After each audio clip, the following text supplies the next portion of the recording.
Hey, this is Keith at Half Tracks and Honeybees. Check out that new logo there. Pretty cool, huh? Well, this is part 2 of our series on building Bertha. And of course, that was a shot of her in the barn when we found her. And there's the shot when we got done with her. But we're going to go through some more pictures today, just like we did in part 1. And I'll kind of talk about what we're looking at. And here we go.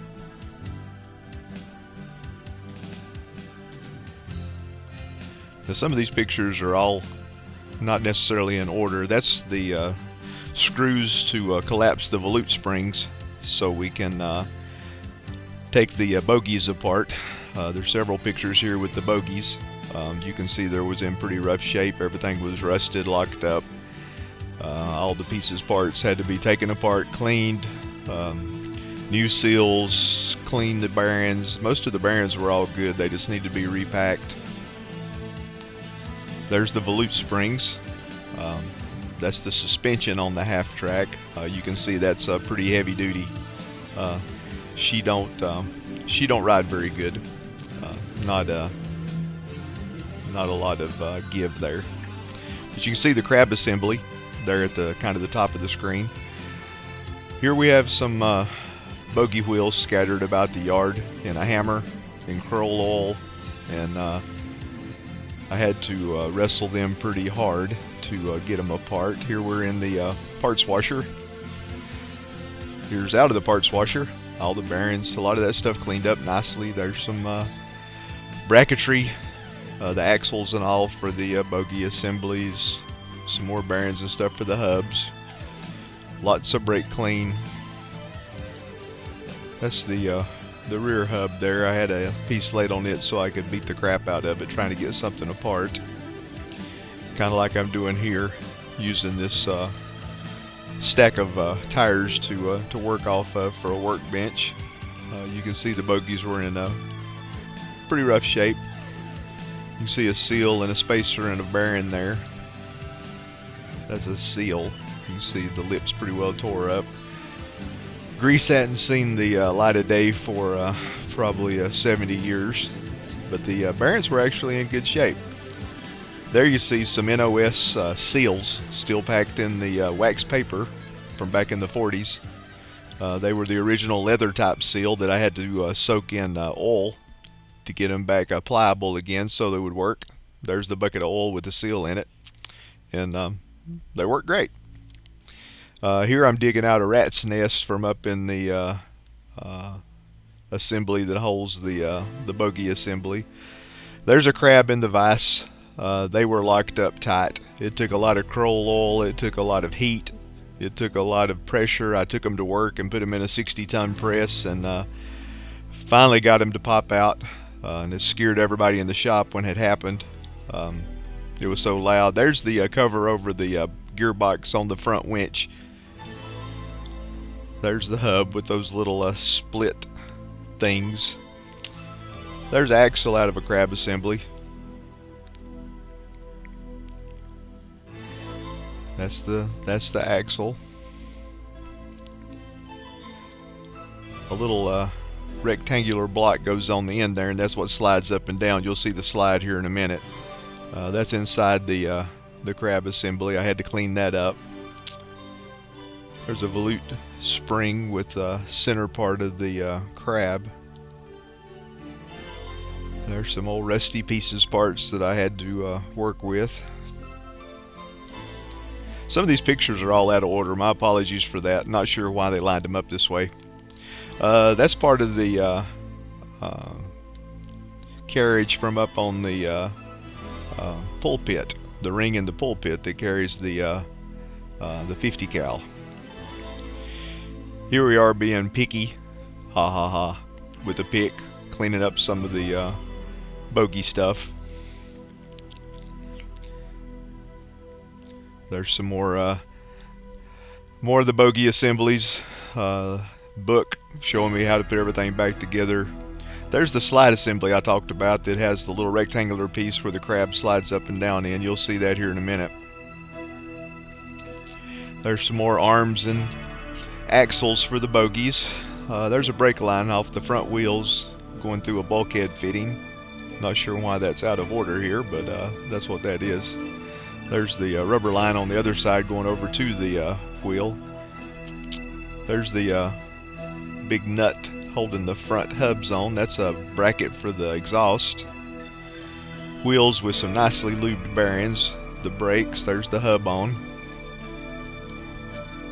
That's the front. And that's the rear. You can see the rear is just a little bit bigger. Okay, that's the inside of the crab assembly where the axle goes after I honed it out with a flex hone. That's what you normally use for putting a crosshatch in a engine block, but it worked great. I found a small one, and man, it came in handy for cleaning up lots of stuff. I think I got a picture here. There it is. Put that on a drill, man, and it'll slick up the inside of something. There's a big old battery that went in it. Okay, here's getting the crab ready to go back in. Got the volute springs on top of it. You got to squish that whole mechanism up into the housing. That's what we're doing right here. Line up the little blocks on each side, the slides.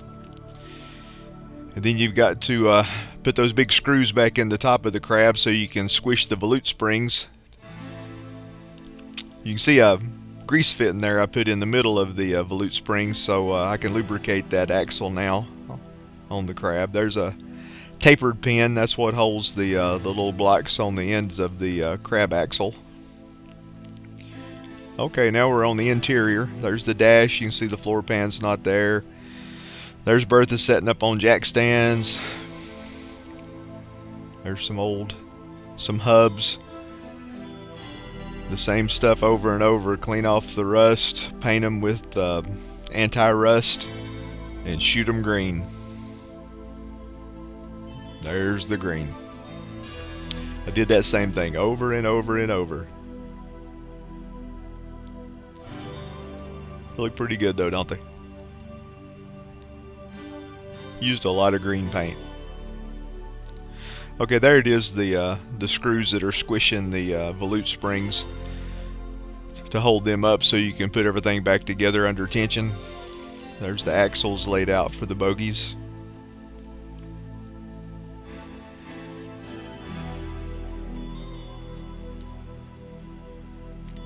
That's looking in at a nicely packed bearing. BF Goodrich bogies.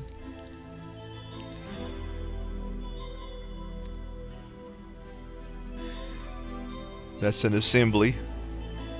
Takes 4 of those on each side. 1943. Now that's a heavy little package right there.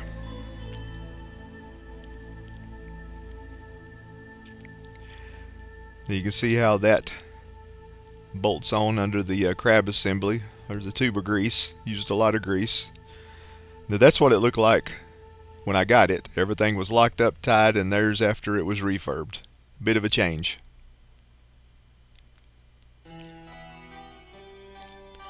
There's another shot before.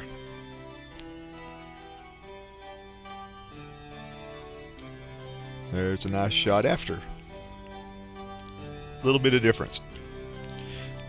That's getting the seal out of the oil after it soaked. There's the whole assembly put back together. This was a seal in a hub. Didn't want to come out, so it came out in pieces. There's the hub and the parts washer, getting it cleaned up. It's the outer hub.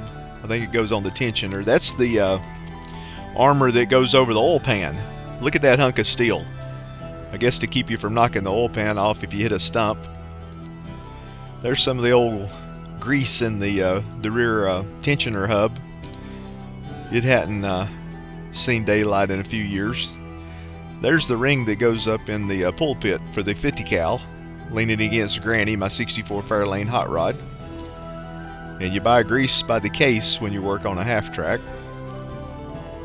That's the dimmer for the lights in the dash. There's the tensioner spring. Big spring goes on the rear. Had to do a little thread repair on some of the Bogey adjustment screws. There's a rear hub.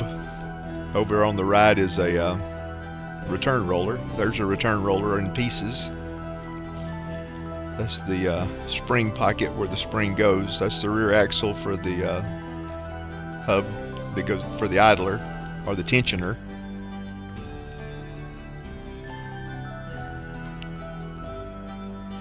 That's where some ice scrapes go if you've got them. That's what happens to a rubber glove if it's in kerosene too long.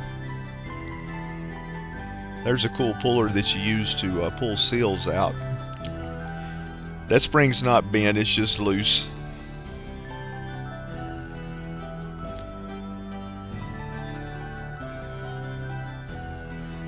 Okay, that's a return roller and the parts washer getting cleaned up.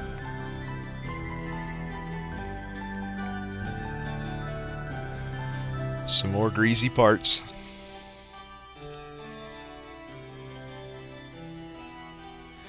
That's a return roller, looking at the seal. There's the tool to pop the seal out. Worked pretty good, if you could get it tight enough. Another shot of the before. There's a return roller assembly. Sets up on top of the bogie. There you can see the return roller sitting in its home. That's a crate my gantry crane came in.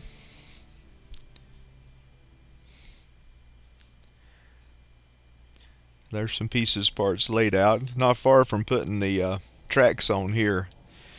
Now, I do think some of the pictures are out of sequence on installing the track. I think I'm showing some pictures where the tracks are on before I show you how I put the tracks on. So just bear with me on that. Some more dirty parts. I spent a lot of time in the parts washer. Clean them up, spray them with anti-rust, and paint it green. And grease as needed.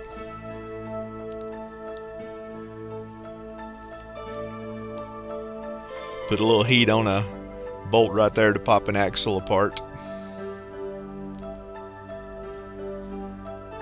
Another old rusty bogie assembly.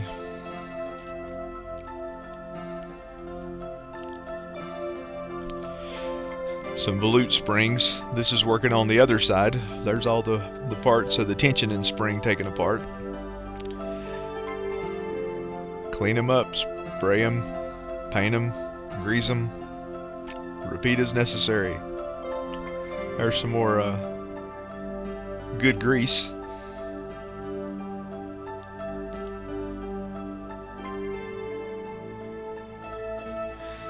Yeah, that was pretty nasty. There's all the spring parts laid out. Needed to do a little thread repair there. There's the little block on the side of the crab assembly I was talking about that slides in those little brackets in the assembly. Those are boots that go on the shifters going into the transmission right there. There's a little short drive shaft going to the cool disc brake attached to the differential. There's a Hydrovac unit. It's like a power brake booster. Oh, now we're back to a hub with some nice grease. That needed a little cleaning up there. That's another return roller.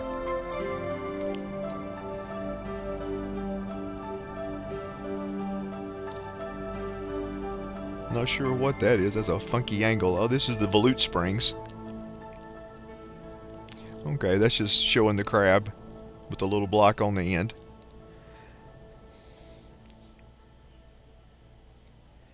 You can see that grease fitting I installed there in the middle so I can get some grease in it. Got to keep a good assortment of grease fittings to work on a half track. And lock nuts. Okay, here we go. The tracks are on magically. Not sure how I got that picture before I actually started putting them on. Painting some bogie wheels green.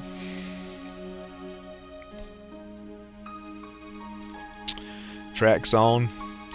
You can see the little red clamps there that you use to hold the bogie system up, so when you jack it up the bogies don't drop. You got to do that to put the tracks on. You got to get the track around that front drive sprocket first, and then you work at getting it on the rear tensioner sprocket. The tracks weigh about 500 pounds to the side, so I put them on before I put the rear armor on, so I was able to use my gantry crane and my cherry picker. And working by myself, those two items were invaluable. There you can see the gantry crane straddling the half track. There I'm weaving it on the rear idler. You can see there's no tension right there. And there is some tension.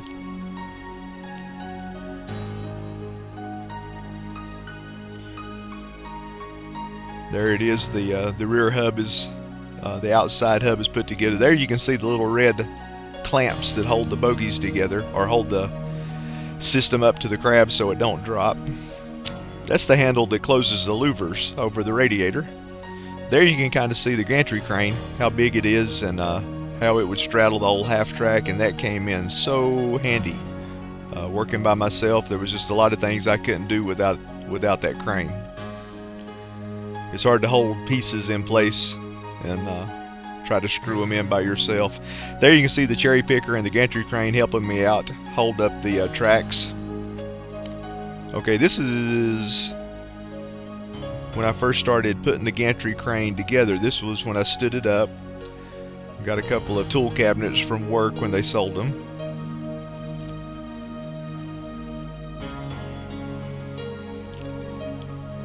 Bogey parts. Okay, here we are starting on the tracks. Doing a little work with a dial indicator on the rear end. Pieces parts laid out behind Granny. Big wrench, little wrench. There's the gantry crane in the crate. Had to put it together.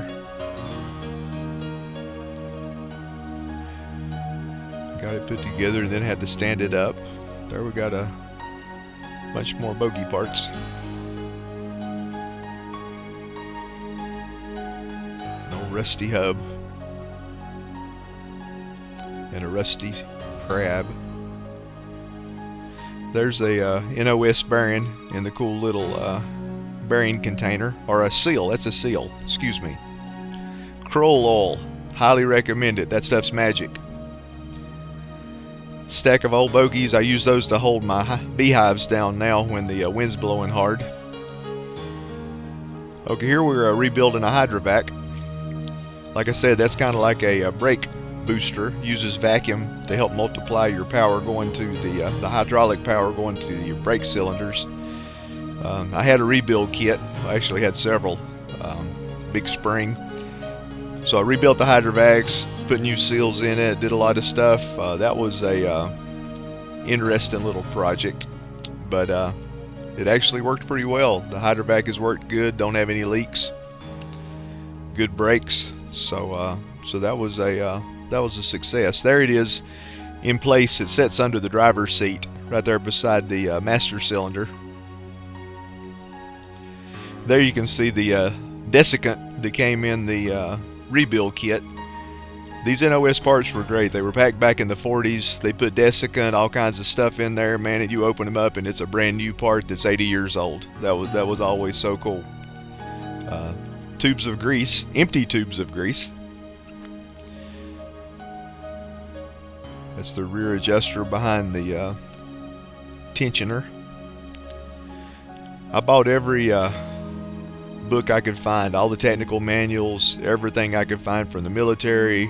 All of that literature was invaluable to me because I'd never seen a half track before. I've only seen one since I got mine put together. So not too many of them around. This is an old Hydrovac I was going to rebuild, but you can see the bore, how much rust is in there. I just couldn't fix this one. It was too far gone. You can see how good the one that I did fix, how that bore looks compared to that last photo you saw. But big difference.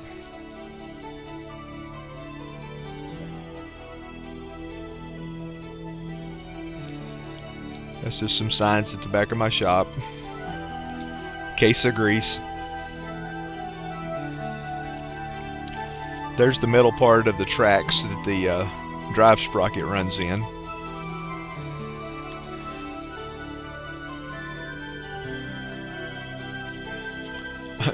crab and a sledgehammer. That's those go together.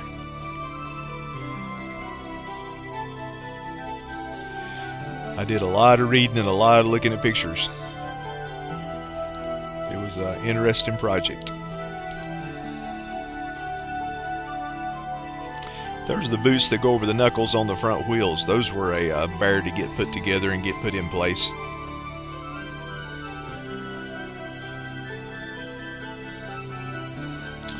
Oh, here's showing the underside of a valve. The engine had been stored under a drip in a barn. So the water dripped down, rusted out a spark plug, and then the water dripped down into one cylinder of the engine. You can see the rust there. Thankfully, all the rust was just surface rust, and it didn't really hurt anything. You'll see how good all this cleaned up here in just a minute. But it scared me when I first saw it. I thought it was going to cause me more trouble, but you can start seeing there how good it cleaned up. And look at that. That's a mirror underneath the valve. Look how good the edge is. That's what it looked like to start with. And I was pretty worried. That was the head of the cylinder that leaked. A lot of rust. But that cleaned up nicely too. Yeah, you can see right there it looked pretty fuzzy. But it's pretty cool. Here in a minute you'll see a shot where the valves, you can still see the crayon numbers on them, where the engine had never been ran after it was rebuilt in Israel. You can see the numbers right there, number 3, number 1. So the engine had never been started after it was rebuilt. So when I started it, that was the first time it had ran. There's the flywheel. And here's when I had it on the stand and started working towards getting it to turn over and ultimately cranking it. There's the big battery. There's a bracket that holds that big guard on the oil pan on one side. There's the battery. I think there's a little video here in a second. There's the flywheel and clutch and pressure plate. Okay, we're going to have it turning over. Okay, we're going to make this engine go round and round. It hadn't gone round for about 20 years. It's not going to crank. We're just going to check the compression here in a little bit. So here we go.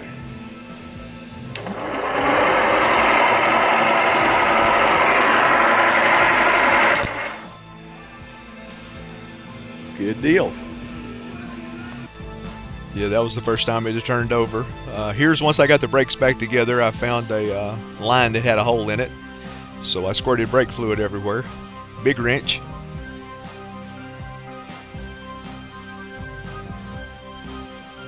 Another big wrench, 24-inch adjustable wrench. That one came in handy. Master cylinder, Hydrovac. There's working in under the floor pans. There's the pressure plate and the throwout bearing. Exhaust. Engine sitting on a stand. There's the data plate in Hebrew. And that's it for part 2. I hope you enjoyed that. If you did, let me know. There's a lot more photos to come. This is bringing back a lot of old memories. I hope you're enjoying it as much as I am. Y'all take care.